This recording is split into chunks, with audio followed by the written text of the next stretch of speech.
नमस्कार, बस्तर की बात में आज मैं हूं आपके साथ सुब्रमण्यम। कोविड का खतरा पहले से काफी कम जरूर है, लेकिन अभी पूरी तरह से टला नहीं है।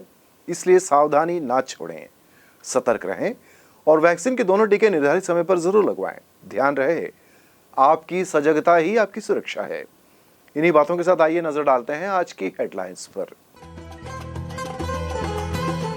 संभाग आयुक्त ने किया लोहंडीगुड़ा तहसील कार्यालय का औचक निरीक्षण। विलंब से कार्यालय पहुंचने पर तहसीलदार से मांगा स्पष्टीकरण। अवैध शराब परिवहन पर बस्तर पुलिस की बड़ी कार्यवाही। 1800 लीटर से अधिक शराब बरामद, मूल्य लगभग 13 लाख रुपए। नारायणपुर के खड़का गांव जात्रा कार्यक्रम में शामिल हुए कलेक्टर और पुलिस अधीक्षक। और जगदलपुर रेलवे स्टेशन में लाइफलाइन एक्सप्रेस के माध्यम से उपचार हुआ प्रारंभ। 20 अप्रैल तक किया जाएगा मरीजों का उपचार। और अब खबरें विस्तार से। बस्तर संभागायुक्त श्याम धावड़े ने मंगलवार को लोहंडीगुड़ा तहसील कार्यालय का औचक निरीक्षण किया है। निरीक्षण के दौरान तहसीलदार के विलंब से कार्यालय पहुंचने पर कमिश्नर ने नाराजगी जताते हुए इस संबंध में स्पष्टीकरण मांगा है। इस दौरान उन्होंने नामांतरण, बंटवारा, सीमांकन आदि लंबित राजस्व प्रकरणों का शीघ्र निराकरण करने के निर्देश दिए हैं। संभाग आयुक्त श्री धावड़े ने बंदोबस्त त्रुटि सुधार के लिए शिविरों का आयोजन करने के लिए निर्देश दिए हैं और जाति प्रमाण पत्र बनाने के लिए शासन द्वारा नियमों में किए गए सरलीकरण का लाभ हितग्राहियों को प्रदान करने के निर्देश दिए हैं। उन्होंने राजस्व पुस्तक परिपत्र 6/4 के अनुसार प्राकृतिक आपदा से पीड़ित परिवारों को निर्धारित समय सीमा के भीतर मुआवजा राशि का भुगतान सुनिश्चित करने के लिए कहा है। यहाँ एक हितग्राही के नाम में उच्चारण की भिन्नता के कारण मुआवजा राशि के भुगतान में हो रहे विलंब पर कमिश्नर ने गहरी नाराजगी जाहिर करते हुए तत्काल भुगतान सुनिश्चित करने का निर्देश दिया है। उन्होंने प्राकृतिक आपदा से पीड़ितों को मुआवजा भुगतान शीघ्र सुनिश्चित करने के निर्देश दिए। इसके साथ ही वन अधिकार मान्यता पत्र, सामाजिक प्रास्थिति प्रमाण पत्र के प्रकरणों के निराकरण के लिए भी निर्देश दिया है। कमिश्नर ने सभी वन अधिकार पत्रों का वितरण 15 दिनों के भीतर करने के लिए कहा है। उन्होंने राजस्व अभिलेखों में देवगढ़ी मृतक स्थल सहित अन्य स्थानों का उल्लेख कैफियत में आवश्यक रूप से करने के लिए निर्देश दिया है। इस अवसर पर श्री धावड़े ने उपस्थित ग्रामीणों से भी चर्चा की और यहां उपलब्ध सुविधाओं की गुणवत्ता के संबंध में भी जानकारी ली।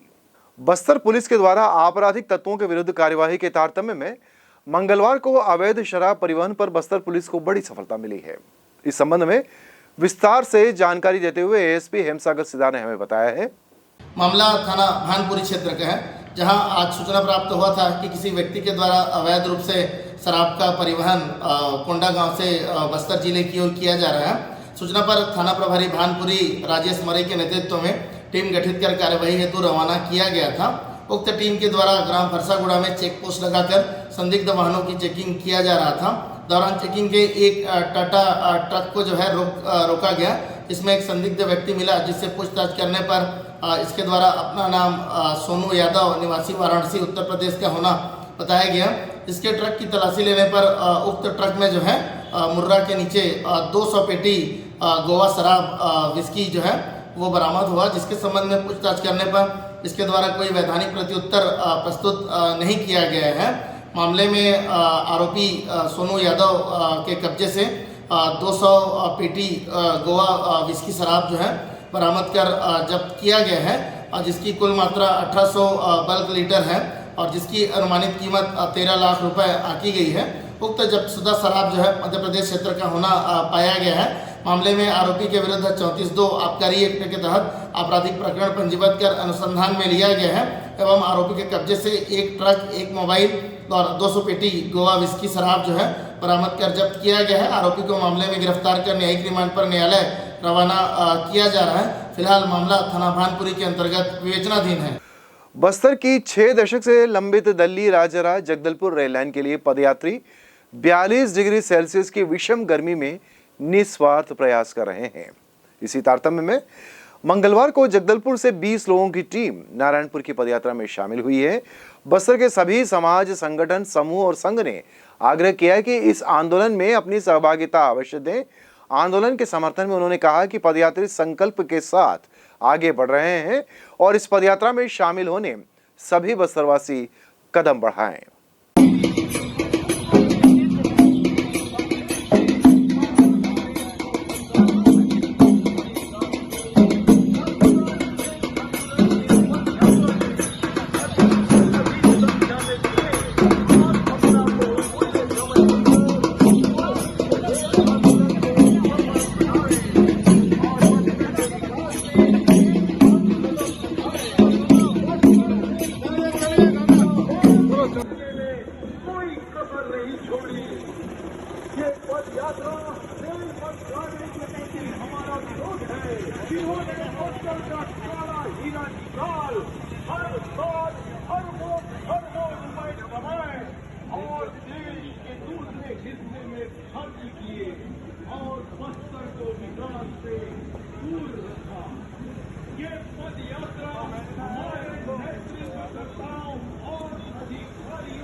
जगदलपुर में लाइफलाइन एक्सप्रेस के माध्यम से विभिन्न रोगों से ग्रसित मरीजों का उपचार 5 अप्रैल से प्रारंभ कर दिया गया है।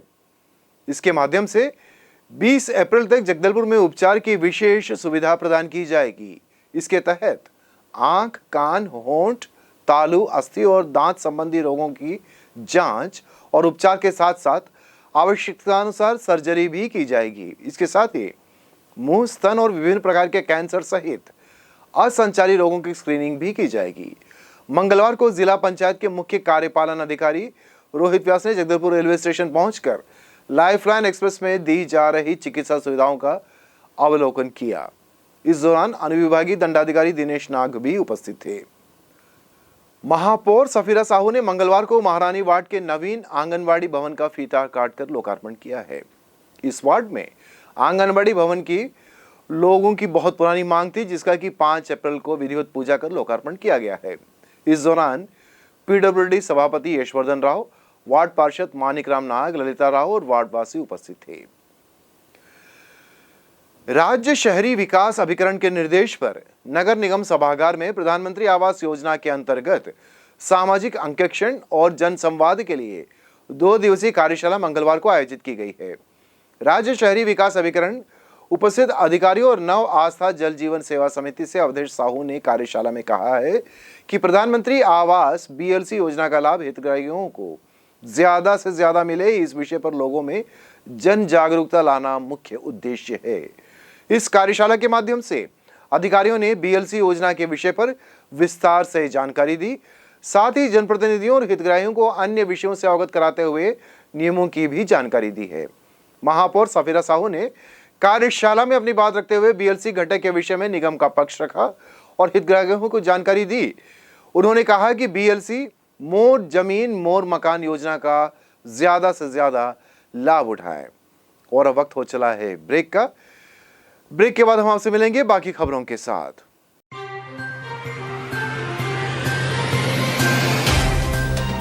सफर जगतुगुड़ा से जगदलपुर का नित नई करवट लेता शहर हमारा, चौक चौराहों से होता हुआ विकास की गाथाएं गढ़ता बस्तर हमारा। कई रंगों से सराबोर कितनी ही कहानियों को समेटे, कहीं विकास के सोपान तो कहीं सरकारी दावे और उनका सच।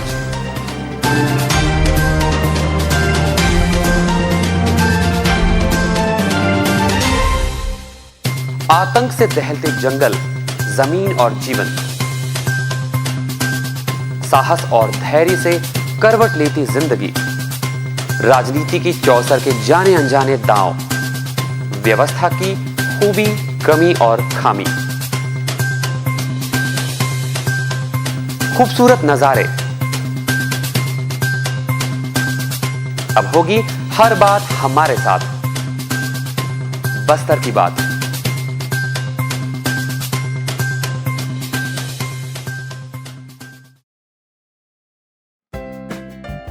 देश की जानी मानी इंटरनेट प्रोवाइडर कंपनी रेलटेल अब अपने शहर जगदलपुर में उपलब्ध। केबल टीवी और ब्रॉडबैंड पाइए एक साथ, बेहतर सर्विस, शानदार गुणवत्ता, हमेशा एक जैसी स्पीड यानी 100 Mbps। लॉन्चिंग अवसर पर पाइए विशेष छूट, राज्य के शासकीय कर्मचारियों हेतु 10% की छूट, साथ ही रेलवे कर्मचारियों के लिए विशेष छूट का प्रावधान।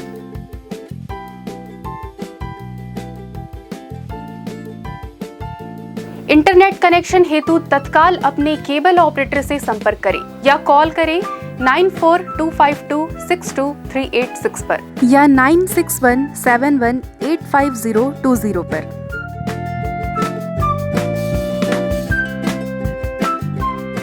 ब्रेक के बाद आपका पुनः स्वागत है। धन्यवाद बस्तर की बात में हमारे साथ बने रहने के लिए। नारायणपुर कलेक्टर ऋतुराज रघुवंशी और पुलिस अधीक्षक सदानंद कुमार मंगलवार को नारायणपुर जिले के खड़का गांव में वार्षिक यात्रा कार्यक्रम में शामिल हुए। कलेक्टर और पुलिस अधीक्षक ने स्थानीय देवी देवताओं की पूजा अर्चना कर क्षेत्र के विकास और शांति की कामना की। कलेक्टर और पुलिस अधीक्षक को अपने बीच पाकर ग्रामीणों ने उत्साह के साथ उनका स्वागत सत्कार किया। यात्रा में जिले के 24 परगना और महाराष्ट्र के देवी देवता भी शामिल हुए। इस दौरान कलेक्टर और एसपी ने इस यात्रा का भरपूर आनंद उठाया। पुलिस अधीक्षक सदानंद कुमार ने ग्रामीणों का उत्साहवर्धन करने उनके साथ पारंपरिक ढोल भी बजाया। इस अवसर पर अधिकारियों ने गांव के गायता, पुजारी, सरपंच, पंच और ग्रामीणों से बातचीत की और गांव की समस्याओं के बारे में जानकारी ली। इस अवसर पर मुख्य कार्यपालन अधिकारी जनपद पंचायत नारायणपुर घनश्याम जांगड़े के अलावा अन्य अधिकारी, कर्मचारी, विभिन्न गांवों के गायता, पुजारी, पंच और सरपंच उपस्थित थे।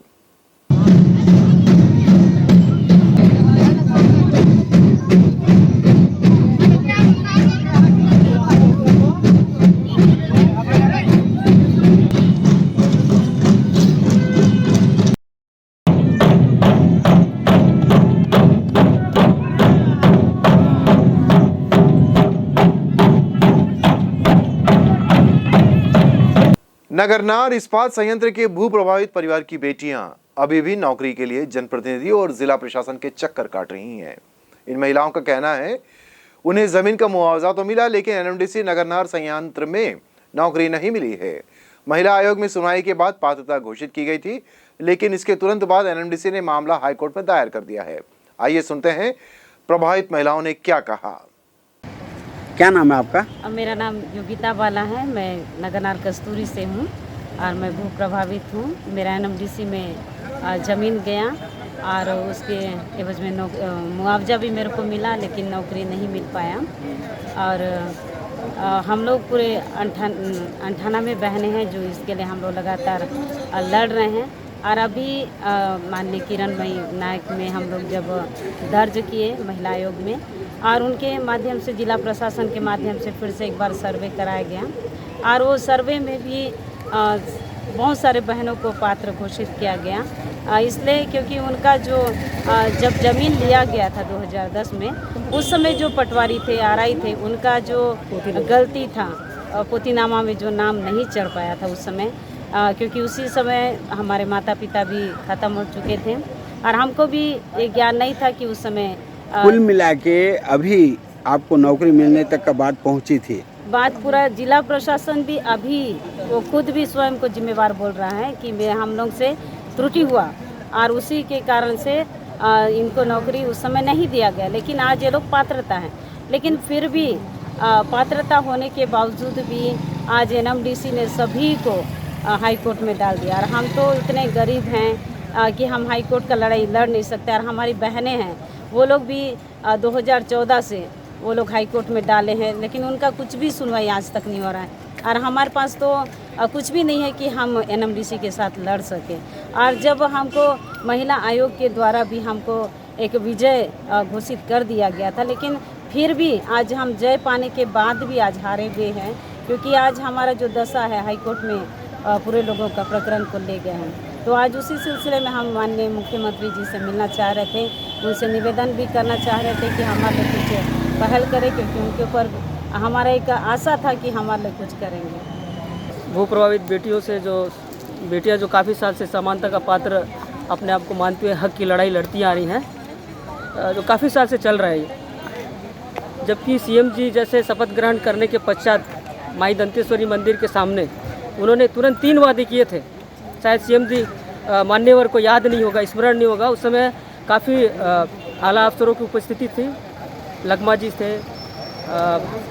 हाँ, उन्होंने कुछ घोषणाएं की थी, आप बताइए उनमें आपका क्या था? 3 वादे किए थे उन्होंने, जो कि किसानों की कर्जा माफ जो उन्होंने कर दिया।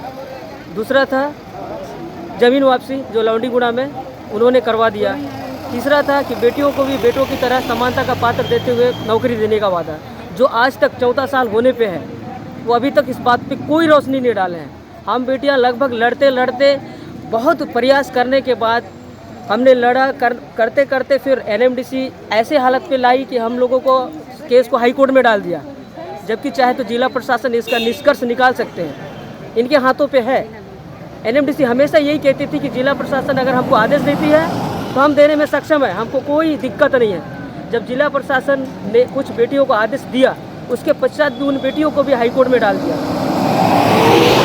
जबकि हम उन बेटियों में उन परिवारों से संबंध रखते हैं जो बहुत किसान स्तर के हैं, गरीब स्तर के हैं। हम ये गरीब बेटियां कहाँ हाईकोर्ट से लड़ सकते हैं, कहाँ राज्य शासन से लड़ सकते हैं? क्या राज्य शासन पे इतनी क्षमता नहीं है कि वो एनएमडीसी को आदेश दे सके कि इन बेटियां जो वो प्रभावित है, अपनी ज़मीन दी है अपने हक के लिए, क्या उन बेटियों को हक के साथ उनको क्या कुछ नौकरी नहीं दे सकते क्या? गर्मी के बढ़ते ही शहर के ग्रामीण क्षेत्रों में पेयजल संकट निर्मित हो रहा है और लोग अपनी शिकायत लेकर शासन प्रशासन के पास पहुंच रहे हैं। इसी क्रम में ग्राम पंचायत जमावाड़ा 2 के ग्रामीण सरपंच के नेतृत्व में जिला पंचायत पहुंचे जिला पंचायत अध्यक्ष वेदवती कश्यप को ज्ञापन सौंपते हुए जमावाड़ा 2 ग्राम पंचायत के क्षेत्र में बोरिंग खनन करने की मांग उन्होंने की है। इसके पहले ग्रामीणों ने कलेक्ट्रेट पहुंचकर कलेक्टर से मुलाकात की थी और जल संकट की समस्या से निजात दिलाने की भी गुहार लगाई है। इस दौरान जमावाड़ा 2 ग्राम पंचायत के सरपंच ललित कश्यप ने क्या कहा, ये देखते हैं। क्या ललित कश्यप है जी, क्या समस्या लेकर आए हैं? मैं ग्राम पंचायत जमावाड़ा 2 का सरपंच हूँ। यहाँ मेरे पंचायत का जो भैंस बांधा पारा है उसमें नल जल योजना पीएचई विभाग द्वारा बिछाया गया रहा पिछले बार में। उसमें क्या है, अभी बोर बसक गया, उसमें गांव बहुत बड़ा है, उसमें मात्र 3 हैंडपम्प है। तो बीच में वो नल जल योजना कनेक्ट कर दिए थे। उसमें बसकने के बाद फिर हम तत्काल इसको सूचना दिए पीएचई विभाग को। सूचना देने के बाद हो जाएगा करके बोले, अभी तक नहीं हुआ है। उसके बाद फिर गए, जनवरी से हम लोग लगातार देते आ रहे हैं, कुछ कार्रवाई नहीं हो रहा है। फिर आज इसीलिए सब लोग को लेके आया हूँ कि पानी का परेशानी बहुत ज़्यादा हो रहा है। गर्मी में बच्चे लोगों को डोकरा डोकरी सबको नहीं मिल रहा है, इसीलिए चलो जाके आते हैं करके हम लोग आए हैं। हम लोग का वही पानी का समाधान होना है। जल संकट की शिकायत करने पहुंची महिलाओं ने जल संकट से होने वाली परेशानियों को लेकर बताया है। झनका क्या समस्या है आपको? हम लोग को पानी का समस्या है। हम लोग का गांव में बहुत पानी का तकलीफ है। छोटे छोटे बच्चे लोग को सुलाते हैं, बहुत दूर पानी चले जाते हैं। आते आते पूरा बच्चे रो रो के परेशानी हो जाते हैं। हम लोग को बहुत दिक्कत है पानी का। और ना छोटा सा स्कूल है, स्कूल का पानी भी नहीं पूरता है। एक ठन कुआं है, कुआं में भी जाते हैं, बहुत दूर है कुआं भी, कुआं से लाते हैं पानी और पीते हैं। लगभग कितना किलोमीटर दूर है कुआं घर से? 2 किलोमीटर गांव से बाहर है कुआं भी। पिछले कुछ दिनों से शहर में काफी गर्मी पड़ रही है। बस्तर के तापमान में काफी वृद्धि दर्ज की जा रही थी। मंगलवार की शाम एकाएक बादल घिर आए और झमाझम बारिश हुई। बारिश के होने से लोगों को गर्मी से कुछ राहत जरूर मिली। साथ ही इस बारिश ने बस्तर के पुराने मौसम की भी याद दिला दी। कुछ वर्ष पूर्व तक बस्तर में एक निश्चित तापमान के बाद गर्मी के दिनों में निश्चित रूप से बारिश हो जाया करती थी और तापमान गिर जाता था। कुछ ऐसा ही मौसम मंगलवार की शाम लगभग 6:30 बजे देखने को मिला। लगभग घंटे भर हुई तेज बारिश से बस्तर का तापमान सामान्य से कम हो चला है। फिलहाल मौसम के इस बदलाव से लोगों में राहत है। भानु प्रतापपुर के सेलेगांव में पिछले दिनों एक अनोखा वाकया हुआ। लोगों ने आसमान पर तेज रोशनी देखी। कुछ लोगों ने तुरंत उसका वीडियो भी बनाया है। भानबेड़ा के ग्रामीणों ने भी इस तरह की रोशनी आसमान पर देखी। आसमान पर अचानक हुई इस रोशनी से लोगों में काफी कौतूहल रहा। यह वीडियो सोशल मीडिया पर काफी वायरल हो रहा है। आइए हम आपको दिखाते हैं आसमानी रोशनी का यह चमत्कृत कर देने वाला नजारा।